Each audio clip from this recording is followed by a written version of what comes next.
हमारे गलों में ना तख्तियां डालो और हमें चक्कर लगवाओ पाकिस्तान के गद्दार लिखकर, हमारे माथों पे लिखो गद्दार, इधर या लिखो या गोली मार दो, हमारे लिए वो ज्यादा आसान होगा। तकलीफ होती है, हमारे ऊपर पर्चे देने की औकात पॉलिटिशियंस की नहीं है। ये क्या बेचते हैं, पर्चा देंगे हम पे, कमजोर लोग, बुज़दिल। ये इमरान खान पर्चा करवाएगा, नवाज शरीफ करवाएगा, आसिफ जरदारी पर्चा करवाएगा हम पे, ये औकात है पर्चा देने की इनकी? बादशाह साहब नहीं करवा सकते। ये पाकिस्तान की एस्टेब्लिशमेंट से खुली खुली मैं सामने बात कर देता हूं। आप गैरों की जंग में हमें धकेल दें तो आप मुझ पे बताना, और हम आपसे ये पूछें कि इतने सारे बंदे क्यों मारे जा रहे हैं, तो हम गद्दार भी हैं और बागी भी हैं।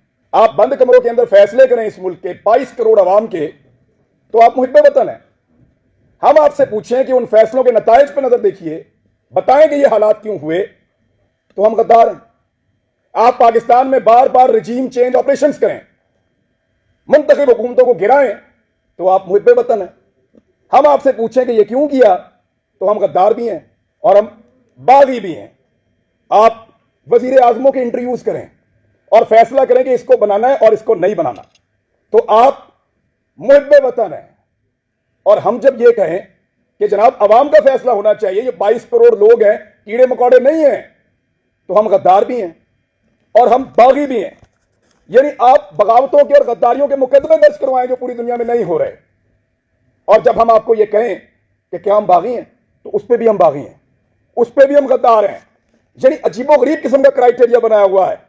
आप हमारे लिए, हमारे मुल्क की जमीन को तंग कर दें, तो आप मुझ पे वतन है, और हम अपनी जमीन पे आजादी से रहने का हक मांगे, तो हम गद्दार हैं, हम बागी हैं।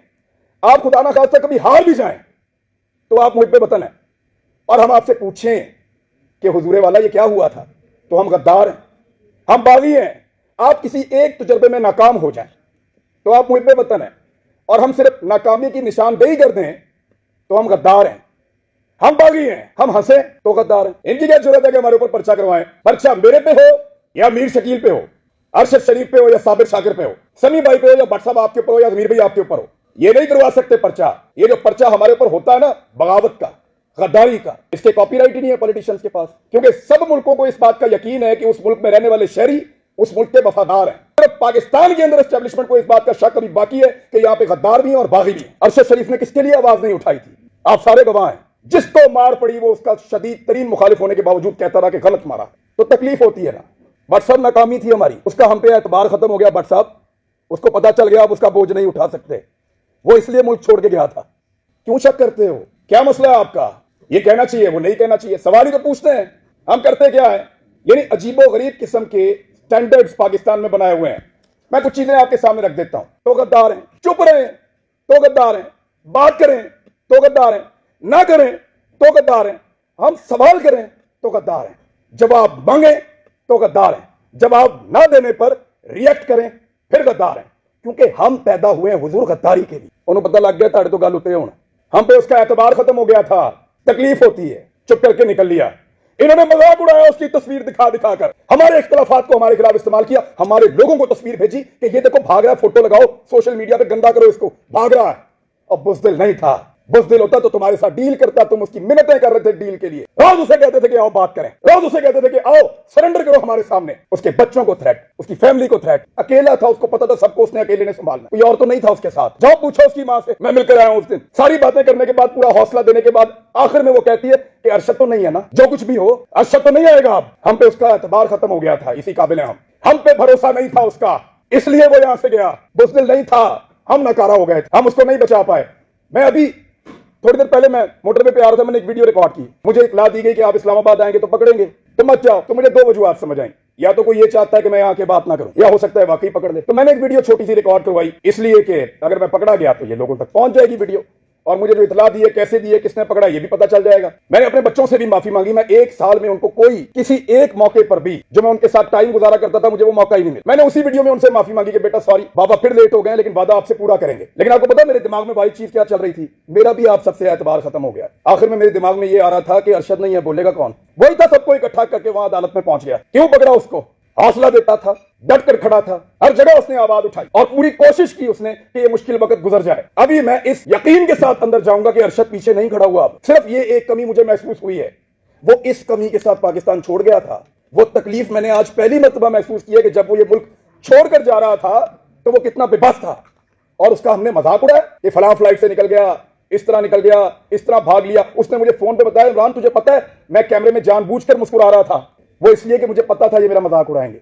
मजाक उड़ाते हो यार, पहले जमीन तंग करते हो, फिर कोई यहां से चला जाए तो उसका मजाक उड़ाते हो। क्या बंदूक लेकर तुम्हारे गले पड़ जाए? वो भाई बोलने का काम है उसका, साफी है वो अपनी साफत से टक्कर दे रहा था, देता रहेगा, शहीद है, तुम्हारे लिए निशाने इबरत बनेगा वो। मैंने पहले कहा था, आज फिर कह रहा हूं कि तुम्हें सिर्फ मारना आता है, हमें और बहुत कुछ आता है, और वो हम इंशाल्लाह करके दिखाएंगे। सिर्फ हमें मारना नहीं आता है। दबा दबा के और जिसको दबाया एस्टेब्लिशमेंट ने दबाया। अहमद मीर का प्रोग्राम में बड़ा खुश था उस दौर में जब बंद हुआ, क्योंकि हम भी एक अजीबोगरीब दुनिया में रहते थे। माशरत उलूम की किताबें पढ़ के आए हुए थे, लगता था सारे हीरो हैं, एस्टेब्लिशमेंट पाकिस्तान की बहुत वफादार है। सच्ची बात है, किसी की आंखें पहले खुल गई, किसी की बाद में खुल गई, लेकिन अच्छी बात है खुल गई। लेकिन मफादात की पट्टी बांध के कभी आंख बंद नहीं की अल्हम्दुलिल्लाह। कभी इसलिए आंख बंद नहीं की कि मफादात की उसके ऊपर पट्टी बंधी हुई थी। जब मोतियुल्लाह जान पे हमला हुआ, मैं क्लिप आप सबसे शेयर कर दूंगा, मैंने मजम्मत की। वो बच्चा जिसके घर के अंदर घुस के मारा, जिसके साथ आपका केस चल रहा था, मैंने मजम्मत की। जब अफसार आलम पे गोली चली तब मजम्मत की, सब रिकॉर्ड के ऊपर मौजूद है, हामिद मीर के ऊपर गोली चली, मजम्मत की। लेकिन हामिद मीर ने अपने मुंह से कहा था, मेरे भाई ने, कि मेरा प्रोग्राम सियासतदानों ने बंद नहीं किया। इमरान खान की क्या औकात है, बंद तो उन्होंने किया है। अब बोलता है इमरान खान से बदला लूंगा। अपने मुखालिफ को पहचानिए, फिर इकट्ठे हो जाएं तो शायद आपकी जान छूट जाए, वरना ऐसे ही इसी तरह हमारा वक्त गुजरता रहेगा। मैं सिर्फ एस्टेब्लिशमेंट को एक बात कहना चाहता हूं कि हुजूर आपका मर्तबा, आपका रुतबा बहुत बड़ा है। ये बहुत छोटे छोटे काम है जिनमें आप पड़े हुए हैं, ये छोटे छोटे काम हमें करने दें। मैं कुछ चीजें बड़ी आप क्लियर कर देना चाहता हूं अगले 2-4 मिनट के अंदर, कोई गलतफहमी रहे ना, खुलकर बात कर लेते हैं। हमारे ऊपर पर्चे देने की औकात पॉलिटिशियंस की नहीं है, हर चीज के कॉपीराइट्स होते हैं ना। ये जो रियासत से बगावत का और गद्दारी का मुकदमा है, इसके कॉपीराइट इन सियासतदानों के पास नहीं है, वो इनके अब्बा जी के पास हैं, पाकिस्तान की एस्टेब्लिशमेंट के पास हैं कॉपीराइट्स। गद्दारी का पर्चा, बगावत का पर्चा, वो हम पे करवाएंगे। दुनिया के किसी मुल्क में ये पर्चे नहीं हुए। एतबार करें हमारे ऊपर कीड़े मकोड़ों पे, हम गद्दारों को ये मुल्क चलाने दो। आप मुझ पे बताने बहुत बड़े लोग हैं, आप बड़े बड़े काम किया करें, आपका रुतबा बहुत बड़ा है, बड़ा मुकद्दस काम है आपका, हम उसकी कदर करते हैं, यूं सलूट करते हैं आपको, खुश होते हैं आपको देखकर। लेकिन ये छोटे छोटे काम हमारे लिए छोड़ दीजिए, हमारे लेवल पे मत गिरिए। आप बीच में से निकल जाए ना तो इन सब माफिया को हम संभाल लेंगे, मीडिया वाले। बस आपके खिलाफ बोलने को जरूरत की बात नहीं है, दिल नहीं करता, खुदा की कसम दिल नहीं करता, खुदा की कसम दिल नहीं करता। डरते वरते नहीं है, पता है आपको, बुज़दिल नहीं है हम। क्या करोगे, गोली मार दोगे, मार दो।